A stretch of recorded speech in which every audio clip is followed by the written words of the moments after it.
मुझसे बिहार देखेंगे आप, मैं हूं आपके साथ आपका मेजबान रहीम अहमद खान। नजर डालेंगे रियासत बिहार की तमाम बड़ी खबरों पर। आगाज हेडलाइंस के साथ करेंगे। आज एक बार फिर बोले प्रशांत किशोर, एनडीए है घोटालेबाज। प्रशांत किशोर के इल्जाम के बाद बिहार में पोस्टर वॉर, लिखा चारा चोर से भी बड़ा चोर प्रशांत किशोर।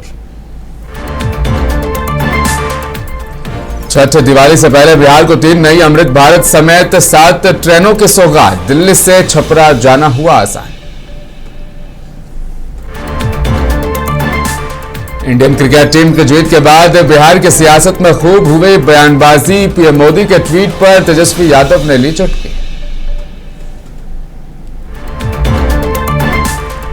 संपत्ति से बेदखल बेटे ने पिता के मर्डर के लिए पैसे देकर बुलाए सुपारी किलर।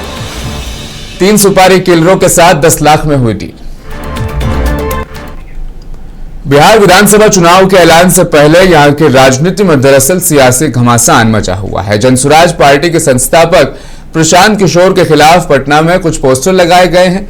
ये विवादित पोस्टर किस दल ने लगाए हैं, अभी इस बात का खुलासा नहीं हुआ, लेकिन टेक्स्ट से आसानी से अंदाजा लगाया जा सकता है ये काम जेडीयू का हो सकता है। प्रशांत किशोर काफी समय से लगातार एनडीए नेताओं पर भ्रष्टाचार के आरोप लगा रहे हैं। अब पटना की सड़कों पर उनके खिलाफ भी विवादित पोस्टर लगाए गए हैं। इन पोस्टरों में किशोर पर जमीन घोटाले और शराब कारोबार से जुड़ाव जैसे गंभीर इल्जाम लगे हैं। एक पोस्टर में लिखा है, चारा चोर से भी बड़ा चोर प्रशांत किशोर। जनता से चंदा के नाम पर ठगा पैसा, 32 करोड़ में खरीदी जमीन। तो वहीं दूसरे पोस्टर में उन्हें वितरक जन शराब नेता बताया गया है।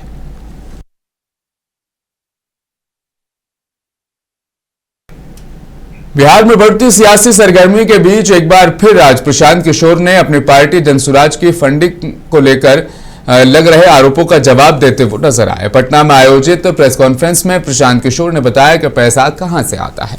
उन्होंने न केवल पार्टी के फंडिंग सोर्स के बारे में बताया, बल्कि खर्च का भी हिसाब किताब सामने रख दिया। तो वहीं बिहार के मंत्री अशोक चौधरी पर प्रशांत किशोर ने एक बार फिर से गंभीर आरोप लगाए। प्रशांत किशोर का कहना है कि अशोक चौधरी ने अपनी बेटी शांभवी चौधरी की सगाई के बाद 200 करोड़ रुपए की बेनामी संपत्ति बनाई है और वे चाहते हैं कि अशोक चौधरी मानहानि का नोटिस वापस ले और जनता के सामने इस संपत्ति के बारे में स्वीकार करें।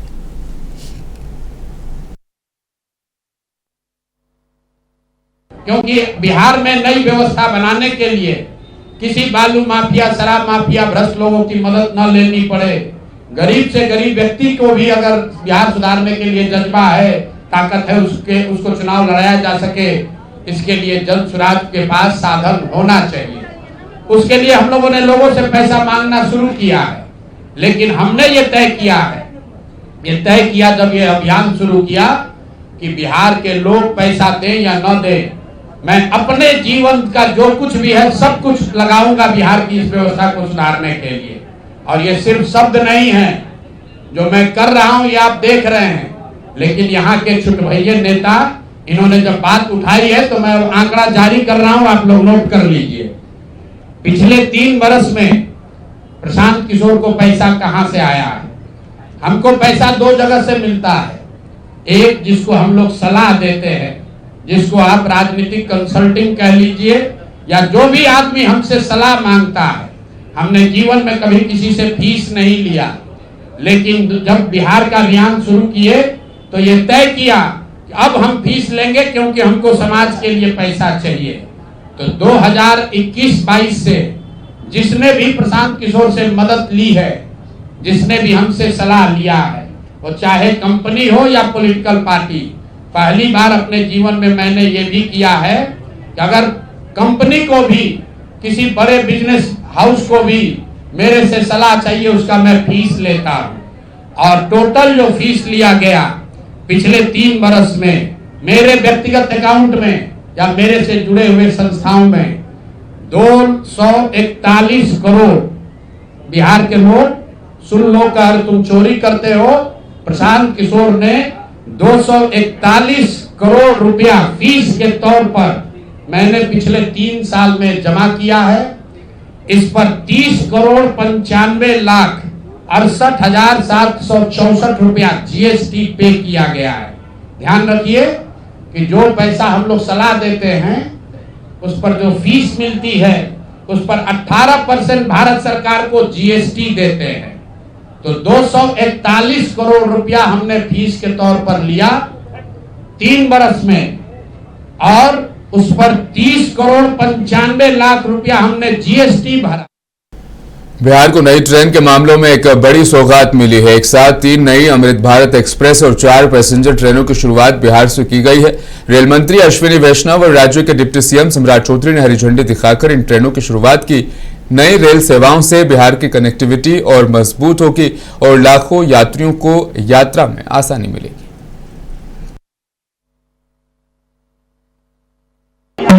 बिहार को लगातार नीतीश कुमार जी और भारत के यशस्वी प्रधानमंत्री नरेंद्र मोदी जी के नेतृत्व में लगातार उपहार दिए जा रहे हैं। आज भी 7 ट्रेनें दी गई डेडिकेटेड कॉरिडोर के लिए।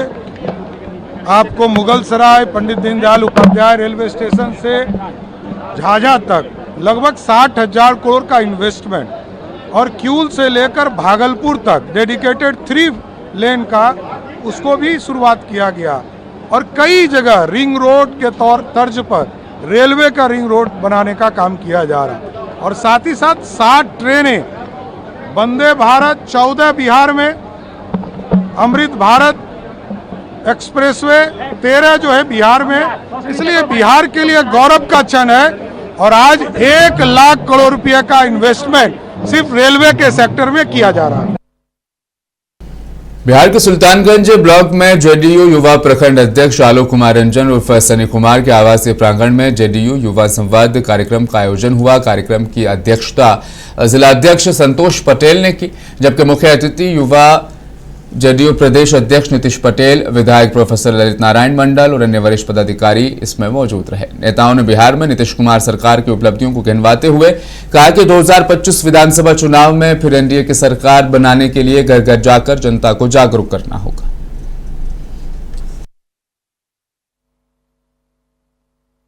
लूटने का ये क्या स्थिति था बिहार में? जब बाढ़ आता था तो कहता था लालू प्रसाद यादव जी कि हमारा ये पानी तो परलू पी जाएगा, लेकिन हमारे बिहार के स्वच्छ मुख्यमंत्री नीतीश कुमार जी 6 नहीं 7,000 करके पर परिवार को अकाउंट में डाल देने का काम आदरणीय नीतीश कुमार जी करते हैं। हम कहना चाहते हैं साथियों, जब हम पढ़ते थे हाई स्कूल की बात तो छोड़ दीजिए, गांव में 4था तक की पढ़ाई होती है, 4th क्लास तक की पढ़ाई होती थी। और 4th क्लास पास करने के बाद 4-5 किलोमीटर दूर जाना पड़ता था 8 साल 9 साल के बच्चे को। और जब हम 8वां पास किए तो उससे भी दूर 7 किलोमीटर हमको पढ़ने के लिए हाई स्कूल जाना पड़ता था।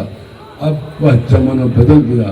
आपके हर पंचायत में जिन्होंने ये सभी सोचा नहीं होगा कि बिहार कैसे बेहतर बनेगा, उन्होंने एक उम्मीद के साथ समता पार्टी जदयू और उसके बाद नीतीश कुमार जी को नेता हम लोगों ने बनाया, हमारे गार्जियनों ने। और वो नेता अगर नहीं बनाए होते तो रात के आज 7:30 बजे 7 साढ़े 7 के बीच में हम युवा साथी इस जगह पे बैठ के इकट्ठा ही नहीं हुए होते। चूंकि जो हमारे कहलगांव के साथी हैं, कोई सबौर के साथी हैं, वो 5 बजे 4 बजे तक चले जाते कि भाई 4 बजे के बाद हमारा मोटरसाइकिल छीन लेगा, हमारा घड़ी छीन लेगा, हमको गोली मार देगा, हमारे घर वाले नहीं रहने देंगे, राजनीति जाए इधर उधर जाए। लेकिन आज नीतीश कुमार जी का एशिया कप 2025 में पाकिस्तान पर भारत की जीत ने प्रधानमंत्री नरेंद्र मोदी को बिहार चुनाव से पहले ऑपरेशन सिंदूर के जिक्र का मौका दे दिया। नतीजे में तेजस्वी यादव ने भी टीम इंडिया को अपना बधाई संदेश में सीजफायर और ट्रंप का जिक्र कर सवाल उठा दिया है। इसके अलावा बिहार के राजनीतिक गलियारों में इस पर तमाम नेताओं ने अपना रद्द-ए-अमल जाहिर किया है। क्या कुछ कहा, सुनिए आप भी।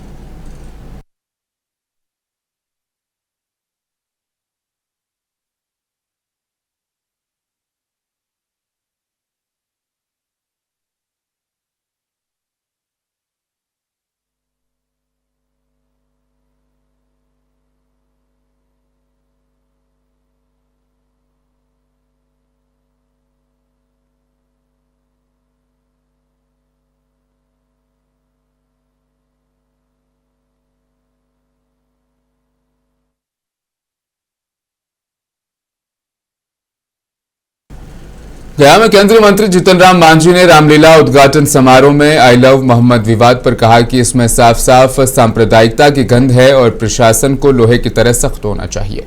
उन्होंने चेताया कि भारत में रहना है तो भारत की बात करनी होगी, राष्ट्रीयता से खिलवाड़ बर्दाश्त नहीं होगा। मांझी ने पीएम मोदी के बयान का जिक्र करते हुए कहा कि समाज में बाहरी लोग ही सांप्रदायिक माहौल बना रहे हैं। तो वहीं गिरिराज सिंह के जय सनातन जय महादेव नारे पर मांझी ने कहा कि वह भी उसी अंदाज में जवाब दे रहे हैं।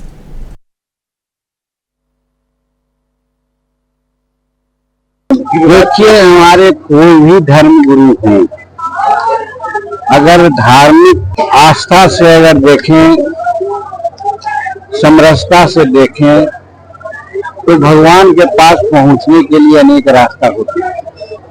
अपने धर्म को प्रचार करना हमारे संविधान में कहीं रोक नहीं, लेकिन इससे यदि समाज को घाटा होता है तो इसका प्रतिबंध होना चाहिए। वैसा अगर वहाँ हुआ है तो लेसन लेना चाहिए कि हम लोग को न तो ऐसी बातें कुछ करनी चाहिए और कोई इसमें उन्माद नहीं फैलाना चाहिए।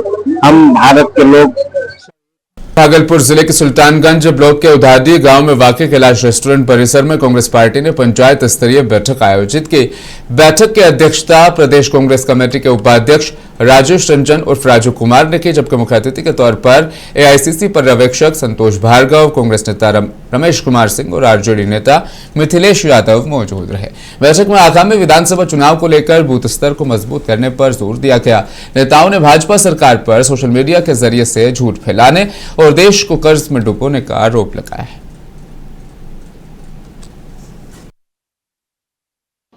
देखिए, संगठन के बारे में बात करें तो पूरे हिंदुस्तान जानता है कि सड़क से लेकर सदन तक कांग्रेस सदैव दिखाई पड़ी है, लेकिन एक जो विपक्ष हमेशा एक आवाज़ उठाता है कि कांग्रेस जो है वो ज़मीन पे नहीं दिखाई पड़ती।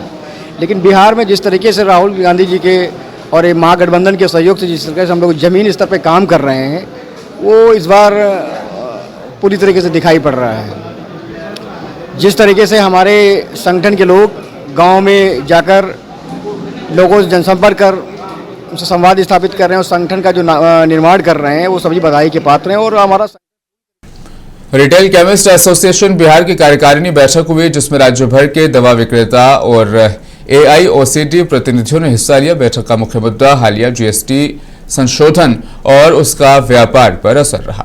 आयोजक संतोष कुमार ने बताया कि जीएसटी दरों में बदलाव से पुराने स्टॉक पर घाटा हो रहा है। जैसे 12% जीएसटी वाली दवाएं अब 5% स्लैब में है, जिससे 100 रुपए की दवा 93 रुपए में बिक रही है। बैठक में तय हुआ कि 22 सितंबर से संशोधित एमआरपी पर ही बिक्री होगी और हर लेन देन पर बिल देना अनिवार्य रहेगा। पदाधिकारियों ने सरकार एवं फार्मा कंपनियों से तुरंत इनपुट टैक्स क्रेडिट यानी आईटीसी लागू करने की मांग की। महासचिव संजय बदानी, अध्यक्ष शमशेर सिंह, उपाध्यक्ष वरुण कुमार, सचिव व कविश खेमका और कोषाध्यक्ष मनोज कुमार ने चेतावनी दी कि समाधान न मिलने पर दवा आपूर्ति बाधित हो सकती है। उन्होंने सरकार से तत्काल हस्तक्षेप की भी अपील की। धन्यवाद। देखिए, ऐसा है कि अभी जो जीएसटी का जो संशोधित रेट आया है, इसमें सरकार की तरफ से जो संशोधित रेट है वो दवा वाले हम लोग मानने के लिए अक्षरशः तैयार हैं, लेकिन इसमें दो तरह का व्यवधान आ सकती है। एक पहला कि दवा दुकानदार पुराने रेट का माल अभी हमारे पास है और अगला 4 महीने तक रहेगा एमआरपी का, लेकिन मरीजों को देना है संशोधित रेट में। तो इसके लिए एक हम आपको दे रहे हैं कि 100 रुपये का माल अगर 12% जीएसटी का है तो उसको 93 रुपये 75 पैसा में देना है, उसको 6.25 माइनस करना है। उसी तरह 18% में भी अपनी बनी हुई है। इस तरह का चीजें वो हम इसलिए दे रहे हैं ताकि मरीजों को, बिहार के मरीजों को खास करके, वो किसी भी तरीके से दवा दुकानदारों से घिचकिच ना हो, उनको सही दाम में सही दवाएं सही दाम में मिले। पहली केंद्रीय मंत्री नित्यानंद रॉय ने तेजस्वी यादव के बजट पर उठाए गए सवाल पर पलटवार किया। उन्होंने कहा कि तेजस्वी यादव को बजट की समझ नहीं और वे भ्रष्टाचार से लदे हुए हैं। नित्यानंद रॉय ने कहा कि बिहार में विकास की गंगा बह रही है और बजट का उपयोग बिहार के लोगों के लिए किया जा रहा है। उन्होंने तेजस्वी यादव को सलाह दी कि वह अपने पिता और माता के समय के बजट की तुलना वर्तमान बजट से करें। बजट का हिसाब यही है कि उनके पिताजी या माताजी थे, उस समय 2,000-2,500 करोड़ का बजट होता था। अब 3 लाख करोड़ से भी ज्यादा का बजट बिहार सरकार का है। वो समझ में नहीं आता है तेजस्वी जी को कि क्या बोल रहे हैं और उनको खुद समझना चाहिए कि बिहार में विकास की गंगा बही है और उससे बिहार की उन्नति हुई है, प्रगति हुई है और माननीय प्रधानमंत्री श्री नरेंद्र मोदी जी के आशीर्वाद से और नीतीश कुमार जी के प्रयास से यहाँ पूरे बिहार में विकास ही विकास है। और आज किसी भी काम को करने के लिए बिहार सरकार में बजट की कोई कमी नहीं है। और बजट जो पूछ रहे हैं, जब घोटाला होता है ना तो उनको तो घोटाला करने का स्वभाव है। तो जब सरकार पारदर्शिता से काम करती है और जब जरूरत होती है तो उस हिसाब से अपने बजट को लाती भी है। और जब यहाँ डबल इंजन की सरकार है तो जब बजट की जरूरत होगी तो माननीय मोदी जी बिहार के लिए पता ही है कि किस प्रकार से अपना दरवाजा खोल रखे हैं बिहार के लिए। और नीतीश कुमार जी की सरकार सक्षम है, जो घोषणा करती है उसको पूरा करने के लिए परिश्रम करती है और अब तक जो घोषणा की है सारी चीजें पूरी हुई है और आगे भी जो जो घोषणाएं हुई है वह पूरी हुई है। अब तो खातों में पैसा जा रहा है, तो बजट है तभी तो जा रहा है। रियासत बिहार में दुर्गा पूजा के मौके पर डांडिया कार्यक्रम की धूम मची हुई है। तस्वीरें आपको दिखाएंगे जहानाबाद जिले की, जहां पर डांडिया कार्यक्रम का आयोजन भव्य तरीके से हुआ है। इस मौके पर महिलाएं, बच्चे और सामाजिक कार्यकर्ताओं ने हिस्सा लिया और बेहतर ढंग से त्योहार को मनाने की कामना की। महिलाएं और बच्चे डांडिया कार्यक्रम के दौरान बेहतर माहौल में दिखे।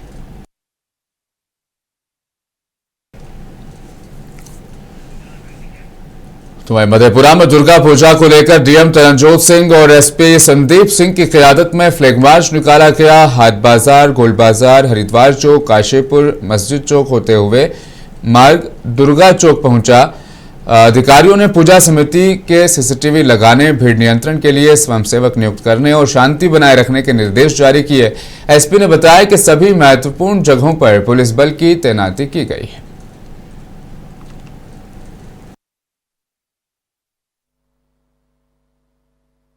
नहीं, सभी जगह हम लोगों ने दुर्गा पूजा के पॉइंट ऑफ व्यू से जो भी पूजा पंडाल हैं, जो भी संवेदनशील एरिया हैं, जो भी जुलूस के मार्ग हैं, तो सभी जगह फोर्स और मजिस्ट्रेट की प्रतिनियुक्ति की गई है और सभी को ब्रीफिंग भी की गई है। सब लोग अपनी ड्यूटी पर समय से तैनात रहेंगे और निगरानी रखेंगे। इसके अलावा हमारे द्वारा आज और एसपी साहब के द्वारा सभी पूजा पंडालों का भी भ्रमण किया जा रहा है ताकि जो श्रद्धालुओं की भीड़ आएगी तो उनको किसी तरह की कोई परेशानी ना हो और क्राउड मैनेजमेंट में भी किसी तरीके का कोई इशू ना हो।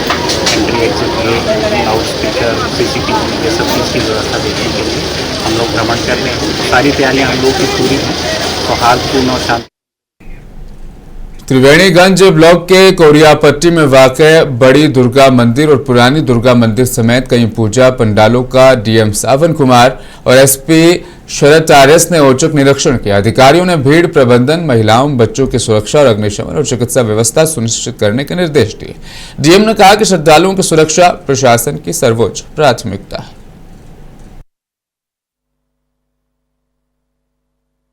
आज हम और अपने सहयोगी पुलिस अधीक्षक महोदय के साथ यहाँ पर आए हैं। जैसा कि सूचना प्राप्त हुई कि यहाँ पर काफ़ी बड़ी मेला लगता है, अभी यहाँ पर मुखिया जी भी थे, उन्होंने के द्वारा ही बताया गया है। और इसको लेकर हम लोग आए और थाना प्रभारी से बात की और मुखिया जी से बात की है और उनको इंस्ट्रक्शन दिए थाना प्रभारी को कि लगातार गश्ती पाती रहे और जो गांव अगल बगल के गांव से भी यहाँ पर काफ़ी बड़े पैमाने पर दीदी महिलाएं सब आती है देखने के लिए, उस रास्ते भी गश्ती पाती रहना चाहिए। हम लोगों ने महिला बल भी यहाँ पर प्रतिनिधित्व किया है और हम सभी को दुर्गा पूजा की शुभकामनाएं देते हैं और उम्मीद करते हैं कि अच्छे से पर्व त्योहार मनाया जाएगा। कटिहार जिला पुलिस और एसटीएफ के ज्वाइंट ऑपरेशन में पुत्र ने अपने ही पिता की हत्या के लिए पैसे पर बुलाए 3 सुपारी किलर को योजना के कामयाब होने से पहले ही गिरफ्तार कर लिया है। ये कार्रवाई पुलिस ने प्राणपुर थाना इलाके के दुर्गा घाट के नजदीक की है। बताया जा रहा है कि पुत्र के प्रेम विवाह करने से नाराज पिता ने उसको अपनी संपत्ति से बेदखल कर दिया था, जिससे नाराज होकर बेटे ने सुपारी किलर को 10 लाख रुपए देकर हत्या करने की साजिश रची थी। पुलिस ने बताया कि नाव पर सवार 3 सुपारी किलर शुभम कुमार, गरबेना थाना प्राणपुर, साजिद अंसारी, मोहम्मद आजम अंसारी दोनों खानगामा थाना आजमनगर के रहने वाले हैं और साजिशकर्ता मोहम्मद फिरोज अंसारी और सद्दाम रामड़ापाड़ा थाना नगर के रहने वाले इनको हथियार के साथ गिरफ्तार किया गया। इन आरोपितों के पास से पुलिस ने 1 पिस्टल, 1 कट्टा, 5 जिंदा कारतूस, 4 मोबाइल और 1 बाइक बरामद की है। जी, कटिहार पुलिस और एसटीएफ को एक सूचना प्राप्त हुई थी कि दशहरा के आसपास या दशहरा के बाद जो है एक सुपारी किलिंग जो है उसको लेके एक कॉन्ट्रैक्ट हुआ है, इसके तहत कि एक व्यक्ति की सुपारी किलिंग की जानी है। इसी मामले में लगातार जो है तकनीकी अनुसंधान किया गया और रेड छापेमारी की गई और प्राणपुर थाना अंतर्गत दुर्गा घाट से 3 व्यक्तियों को गिरफ्तार किया गया। तीनों व्यक्तियों का नाम है शुभम कुमार, ये आपके प्राणपुर के रहने वाले हैं, साजिद अंसारी ये थाना आजमनगर के रहने वाले हैं और मोहम्मद आजम अंसारी ये भी थाना आजमनगर के रहने वाले हैं।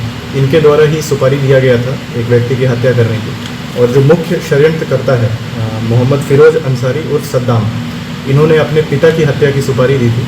जो मामला पूछताछ में ये सामने आया है कि सद्दाम जो है उनको उनके घर से बेदखल कर दिया गया था प्रेम विवाह को लेकर और इसी को लेके जो है उनको ज़मीन से भी बेदखल कर दिया गया था, कोई जायदाद में उनको हिस्सा नहीं दिया जा रहा था, जिसको लेके कि उनके अंदर अपने पिता के प्रति, अपने भाई के प्रति जो है एक द्वेष की भावना थी और इनके द्वारा ही जो है पूरा षड्यंत्र रचा गया और 3 कॉन्ट्रैक्ट किलर्स को हायर किया गया था अपने पिता और